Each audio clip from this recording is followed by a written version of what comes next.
Na antiguidade, nenhum senhor queria ver o seu escravo livre. Isto porque ele acreditava que se o escravo fosse livre, o escravo iria embora e ele não poderia mais desfrutar da mão de obra do seu servo, do seu escravo. Ao escrever a carta aos Gálatas, Paulo deixa claro que o Senhor nos chamou para a liberdade. O nosso Deus nos propõe uma relação de liberdade. Isso porque Deus não está interessado no nosso trabalho. O nosso trabalho é importante, nos mantém ativos no reino de Deus.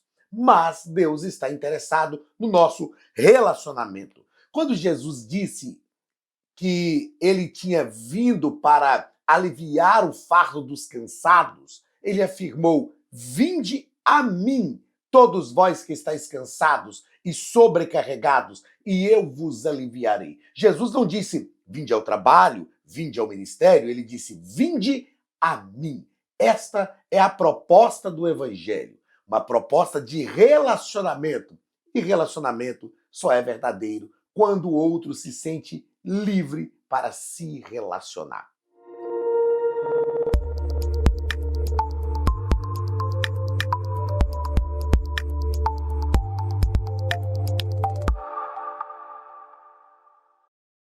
Queridos, sejam bem-vindos à Academia de Pregadores. Eu sou o pastor Anderson Silva. Estamos nas nossas lições bíblicas de escola dominical, estudando o currículo dos jovens, terceiro trimestre de 2025, e na aula de hoje estudaremos a lição de número 10. Lição de número 10, do dia 7 de setembro de 2025. Nós vamos tratar na aula de hoje sobre a liberdade que Cristo nos deu.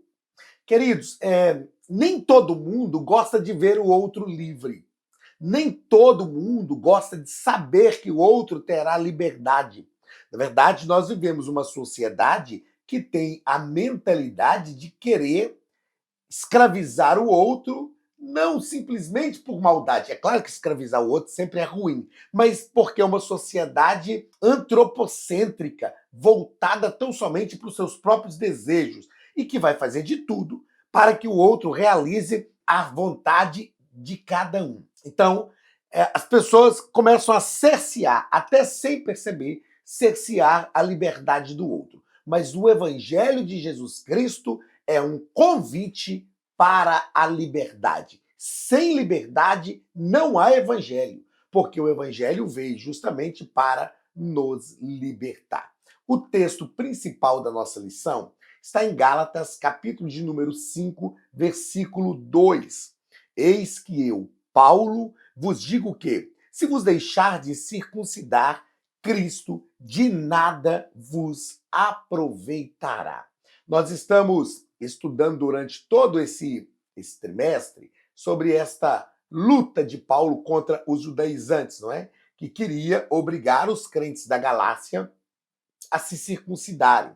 E aí Paulo vai deixar claro, nesse texto aqui que lemos, de Gálatas capítulo 5, versículo 2, que não era só uma questão de fazer uma incisão na carne, não era só uma questão de fazer um corte, de circuncidar-se. Era um problema muito grande, porque ao circuncidar-se, eles estavam dizendo que a circuncisão ou que a salvação não aconteceria sem a circuncisão. E isso invalidava todo o sacrifício de Cristo. É por isso que Paulo diz, se vocês se deixarem circuncidar, Cristo de nada vos aproveitará. O evangelho de Jesus é um evangelho de liberdade, mas é um evangelho também essencial. E é um evangelho onde o próprio evangelho é capaz de suprir todas as necessidades salvíficas e todas as necessidades de todos os seres humanos.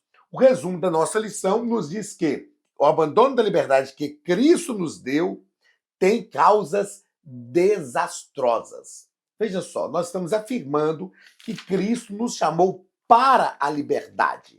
E este é o relacionamento de Cristo com a sua igreja. Ele quer um relacionamento de liberdade. Jesus não quer um relacionamento de escravos. Aliás, ele chegou a dizer aos seus discípulos: não vos chamo mais de servo, porque o servo não sabe o que faz o seu senhor. eu vos chamo de amigos. O relacionamento de Cristo conosco é um relacionamento de amigo. E amigo se relaciona com liberdade. Então, se nós não mantivermos ou abandonarmos essa liberdade, as causas são desastrosas. Primeira causa desastrosa é que o nosso relacionamento com Cristo será efetivamente interrompido. Texto bíblico da nossa lição está em Gálatas, capítulo 5, do versículo 1 ao versículo 9. Gálatas, capítulo 5, do versículo 1 ao versículo de número 9, que nos diz o seguinte: Estai, pois, firmes na liberdade com que Cristo nos libertou, e não torneis a meter-vos debaixo do jugo da servidão. Eis que eu, Paulo, vos digo que, se vos deixar de circuncidar, Cristo de nada vos aproveitará.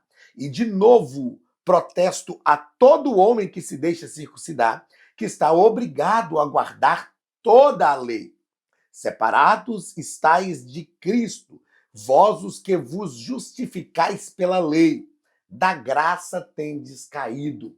Porque nós, pelo Espírito da fé, aguardamos a esperança da justiça, porque em Jesus Cristo nem a circuncisão, nem a incircuncisão tem virtude alguma, mas sim a fé que opera no amor. Perceba que Paulo deixa claro que isso aqui não é uma luta contra a incircuncisão, porque ele vai afirmar que em Cristo nem a circuncisão, nem a incircuncisão tem virtude alguma. Então não é por não circuncidar-se e continuar sendo incircunciso que haverá alguma virtude. Ele deixa claro, mas sim a fé que opera no amor.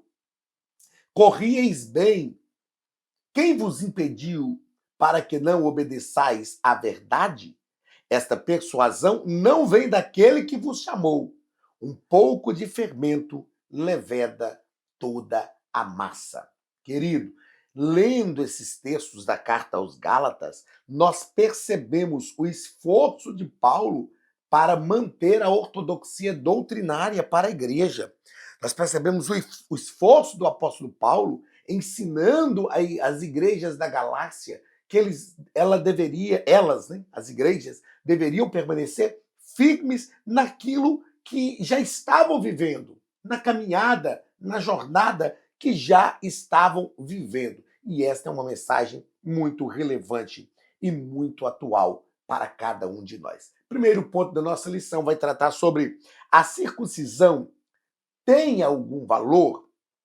É uma pergunta. E primeiro parágrafo, o nosso escritor vai tratar sobre estejam firmes na liberdade. Estejam firmes na liberdade. Eu quero destacar nesse primeiro parágrafo esse texto que o escritor nos diz que a perseverança era mais do que ter uma atitude diante de outras pessoas. Paulo está dizendo às igrejas da galáxia: fiquem firmes, perseverem naquilo que vocês têm convicção que é a verdade. Mas uma coisa é preciso deixar claro: a perseverança é mais importante do que ter uma atitude diante de outras pessoas, que era o que os judaizantes tinham, uma atitude diante de outras pessoas. O escritor nos diz que era também uma convicção de que deveriam ter, de forma pessoal, pois haviam sido libertos por Cristo e tinham, pelo Evangelho, a liberdade de serem considerados filhos de Deus. Paulo está deixando claro que esta é uma convicção pessoal que cada crente precisa ter. Uma das coisas que nós precisamos entender aqui, primeiro, é que, eu já disse agora há pouco na minha fala inicial, o Evangelho é suficiente para salvar. Cristo, o Evangelho de Cristo e só o Evangelho de Cristo é suficiente para salvar. Nós não precisamos de acrescentar nada. Ah, o que eu preciso fazer para ser salvo? Eu preciso orar, eu preciso jejuar. Não, não preciso fazer nada disso. Eu oro e jejuo porque já sou salvo. Mas a salvação ela está vinculada ao Evangelho. E nós precisamos tão somente crer em Jesus. Outra coisa, era uma convicção que eles deveriam ter de que estavam no caminho certo. Irmãos, quando Paulo fala com as igrejas da Galácia, que Paulo diz assim: "Eu estou escandalizado, eu estou assustado de que vocês tão depressa tenham descaído da vossa fé." Eu gosto de dizer que nós precisamos ter as nossas convicções pessoais. Eu não posso afirmar que tenho uma convicção hoje e daqui a pouco essa convicção cair por terra. Você, jovem, criado na igreja ou que recebeu a Cristo como Salvador e tem as suas convicções de fé, não perca as suas convicções no primeiro semestre da faculdade, quando você vai encontrar professores ateus, agnósticos. E aí, de repente, as pessoas começam a perder a sua convicção de fé. Meus irmãos, nós precisamos manter a nossa convicção de fé, mesmo diante das adversidades. E é sobre isso que Paulo está falando com os crentes da Galácia. Segundo parágrafo do primeiro ponto, não se coloquem debaixo de servidão. Paulo está dizendo, olha, se vocês não têm uma convicção de fé firme, vocês automaticamente vão se colocar debaixo de servidão. O nosso escritor vai dizer que ganhar a liberdade é difícil. Ganhar a liberdade é difícil, mas perdê-la é fácil. Ou seja, eu sou livre. Isso não é fácil. Alguém teve que conquistar a liberdade para mim. Agora, perder a liberdade é só me colocar debaixo de jugo novamente.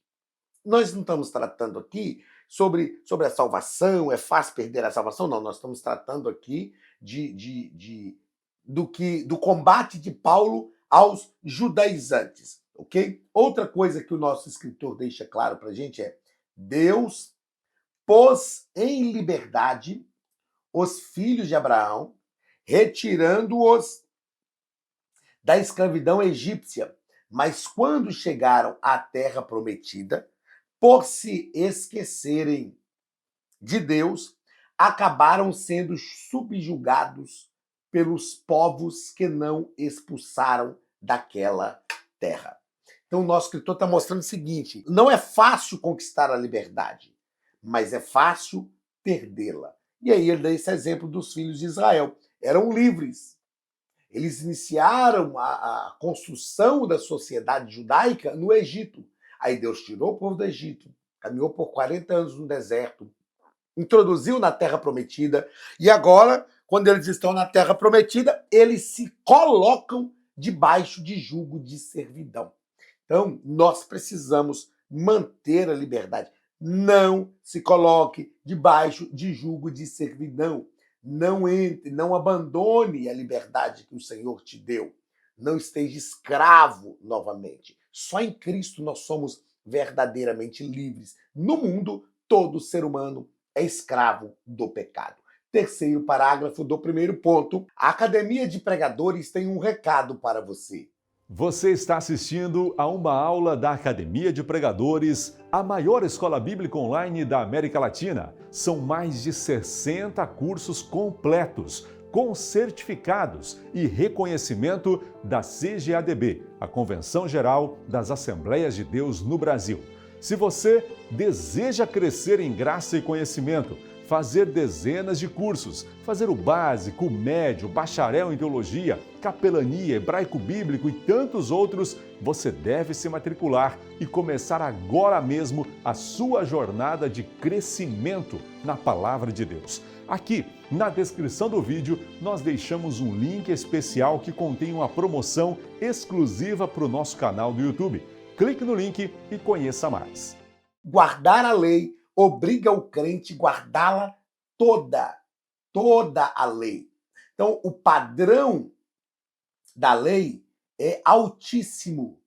E quando uma pessoa não consegue guardá-la por completo, ela se coloca debaixo de uma maldição.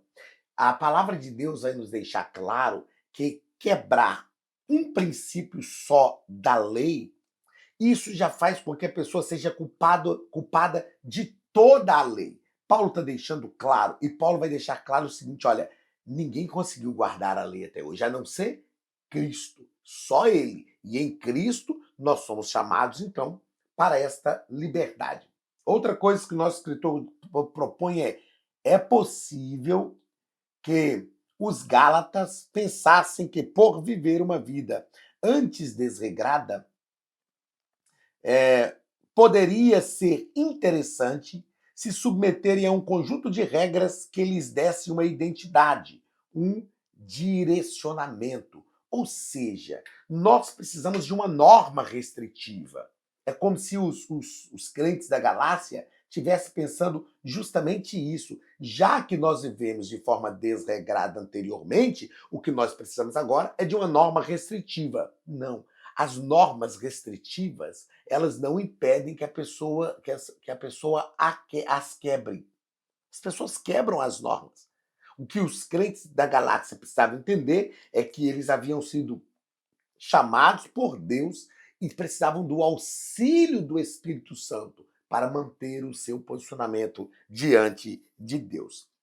Eu escrevi aqui que o projeto de Deus não é nos colocar sobre outro jugo. E é isso que os crentes da galáxia estavam entendendo. A gente estava sobre o jugo do pecado, agora a gente está sobre o jugo da lei. Não, o projeto de Deus é nos libertar, não é nos colocar sobre outro jugo. E nesse caso, uma troca pelo jugo da servidão. Era uma troca do jugo do pecado pelo jugo da servidão. E esta não é a proposta de Deus para a nossa vida. Segundo ponto da nossa lição, vamos tratar sobre o fermento leveda toda a massa. No primeiro ponto, tratamos aqui sobre a circuncisão. Tem algum valor? Soteriologicamente falando, não. Para a salvação, não. Ela tinha um valor, tem valor médico, sem dúvida nenhuma. Ela tinha um valor para a cultura judaica, mas para a salvação, não. Segundo parágrafo, ou segundo ponto da lição, o fermento leveda toda a massa. O que Paulo quer dizer com isso? Primeiro parágrafo, separados em Cristo. Paulo está deixando claro que os crentes da galáxia haviam sido separados em Cristo. E o nosso escritor diz que, aceitando a lei, os gálatas renunciavam à graça. Não dava para ter os dois. Esse não era o plano de Deus. É claro que a lei cumpriu o seu propósito. É claro que a lei foi um estágio, uma fase nesse percurso, desse plano salvífico. Claro que isso aconteceu, mas não dava para ter as duas coisas. Eles precisavam escolher: ou nós vamos aceitar a lei e vamos nos meter debaixo do jugo da servidão, e ao pecar, ou quebrar qualquer um princípio da lei, vai trazer um problema para toda a nossa história, ou nós vamos aceitar a liberdade em Cristo. A lei já tinha cumprido o seu papel, foi o que eu anotei aqui. A lei já tinha cumprido o seu papel, e agora eles precisavam entender isso. Era só uma questão desse entendimento. Segundo parágrafo do segundo ponto, eles corriam bem. Paulo diz: vocês estavam correndo bem, gente. Estava tudo certo. O que foi que aconteceu com vocês? E o nosso escritor nos afirma que os gálatas corriam bem, diz Paulo, mas eles pararam. Alguém lhes tirou o fôlego, acrescentando um peso desnecessário. Perceba que Paulo está dizendo: olha, vocês estavam indo bem, vocês aprenderam, estavam caminhando em direção ao propósito. O que aconteceu com vocês? Que vocês se deixaram persuadir? Queridos, Paulo está dizendo para a igreja da Galácia que pior do que não conhecer o evangelho de Cristo e não experimentar a salvação é experimentar e abandonar. É isso que Paulo está dizendo. Vocês estavam bem, gente, o que aconteceu com vocês? Nós precisamos entender que a nossa vida cristã é uma vida que é progressiva. Nós precisamos ter verdadeiramente uma ação progressiva. Nós não podemos retroceder. E o nosso escritor vai dizer no final desse segundo parágrafo do segundo ponto que pior do que estar parado, pior do que ser parado, os gálatas estavam desobedecendo a verdade do Evangelho. Então, o que os crentes da galáxia estavam fazendo? Eles pararam de caminhar e passaram a desobedecer a verdade do Evangelho. Isso é grave. Isso é grave. Porque eles não só pararam, eles realmente pararam na jornada que estavam e iniciaram uma outra trajetória totalmente fora da direção de Deus. O povo de Israel fez isso por várias vezes, né? Através de Jeremias, por exemplo, Deus falou, aliás, com Jeremias, Deus falou: o meu povo fez duas maldades. Abandonaram a mim, que sou o manancial de águas vivas, e cavaram cisternas rotas que não retêm água. Que Deus tenha misericórdia de nós. Terceiro parágrafo do terceiro ponto. O fermento. É uma linguagem que nós conhecemos, né? E é uma linguagem já conhecida naquela época, e Paulo vai usar essa linguagem dizendo o quê? O fermento dos judaizantes havia sido colocado entre os gálatas e estava crescendo. Ou seja, Paulo estava dizendo para aqueles irmãos: olha, vocês foram contaminados e isso está aumentando, isso vai ganhar proporções gigantescas. E o nosso escritor continua: uma pitada de uma doutrina errada tem a capacidade de distorcer não só o entendimento dos santos sobre as coisas de Deus, mas pode distorcer também a prática cristã. Meus queridos, nós precisamos entender as bases doutrinárias da nossa fé e seguir adiante, não negociar as bases doutrinárias, não negociar aquilo que nós temos aprendido. Eu escrevi aqui que o fermento é necessário à culinária, mas é algo não comum ou natural à massa. O que é o fermento? É algo que não é natural, é algo que não é comum. Na culinária ele é importante, mas na vida cristã não. Na vida cristã nós não podemos permitir aquilo que não é comum. Outra coisa que eu escrevi aqui: o evangelho não precisa de fermento. Deus é quem dá o crescimento. Ah, pastor, mas o fermento é bom na culinária. Não misture culinária com o evangelho. O evangelho não precisa de fermento para crescer. O que nós precisamos é da ação de Deus sobre a nossa vida. Então, Paulo, quando trata sobre o fermento que leveda toda a massa, ele está dizendo, é só um pouquinho, é uma quantidade bem menor do que a massa, mas esse pouquinho deve ser evitado. Terceiro parágrafo, o terceiro ponto da nossa lição. Primeiro, tratamos sobre se a circuncisão tinha algum valor. Segundo ponto, tratamos sobre o fermento leveda toda a massa. E terceiro, liberdade versus carnalidade. Liberdade versus carnalidade. Primeiro parágrafo, a condenação dos falsos ensinos. E o nosso escritor vai dizer para a gente aqui o seguinte, há um dito popular. Deixa eu grifar isso aqui, porque é o que eu quero ler. Há um dito popular que ilustra essa sentença: o mal se corta pela raiz. Paulo mostra que os perturbadores dos Gálatas seriam condenados. Eles não ficariam impunes, pois estavam atrapalhando o evangelho com uma mensagem legalista. Eu gosto sempre de dizer que se o mal se corta pela raiz, isso quer dizer que o mal já se enraizou. E é claro que a gente entende bem esse dito. A gente não pode deixar nem o mal se enraizar. E a gente precisa entender o seguinte, se não podemos impedir o surgimento de falsos evangelhos, precisamos preparar os corações para rejeitá-los. Eu estou numa fase final de um livro chamado O Evangelho Doentio. E este evangelho doentio não é porque ele é doente, é porque é um outro evangelho que cria-se para tentar curar enfermidades da alma que só podem ser curadas pelo evangelho verdadeiro. Então, o evangelho não pode ser outro. Paulo disse, se eu vos pregar outro evangelho, se vier um anjo do céu, que seja anátema. Tudo que nós precisamos, nós já temos no evangelho de Cristo. Tudo o que nós precisamos.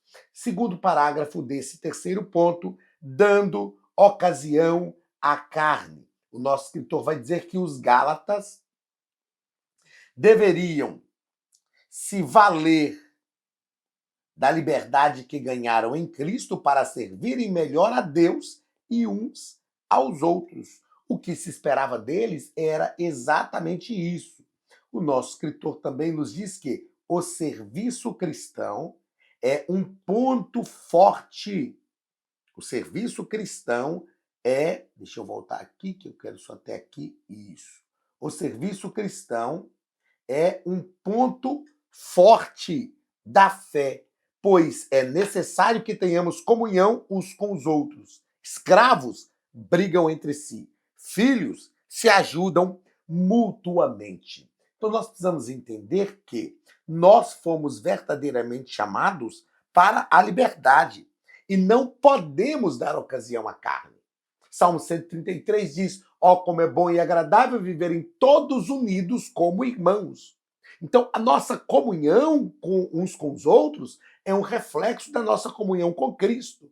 Se estamos bem ligados à cabeça, estamos bem ajustados também no corpo. Cristo é a cabeça da igreja. O corpo é a própria igreja e nós, os membros deste corpo. Então, eu gosto de dizer que o relacionamento que temos com o corpo indica como está a nossa relação com a cabeça. E Paulo diz, olha, não dei ocasião à carne.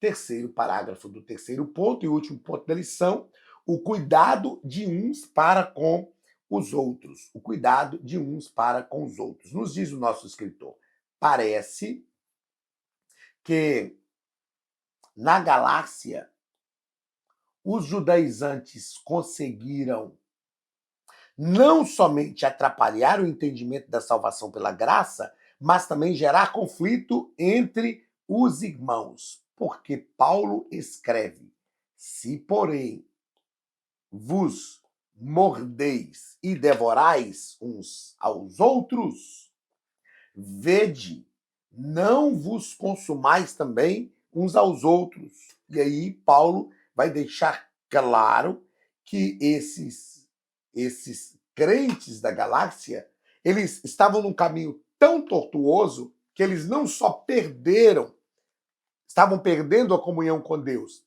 e buscando um outro evangelho, mas eles estavam também brigando entre si. E eu fiz questão de escrever aqui que toda discórdia indica uma disfunção no corpo de Cristo, que é a igreja. Quando os membros conflitam, algo não está bom. Quando os membros têm uma confusão, algo não está bom. Isso é importante, eu vou repetir para você. Toda discórdia indica uma disfunção do corpo de Cristo, que é a igreja. Quando os membros conflitam, algo não está bom. Nós precisamos entender que estamos no corpo de Cristo e precisamos compreender que a nossa comunhão é um termômetro de como está a nossa comunhão com Deus. Capítulo 10 da primeira carta aos Coríntios, Paulo diz assim: porventura, o cálice que bebemos não é a comunhão com o seu sangue?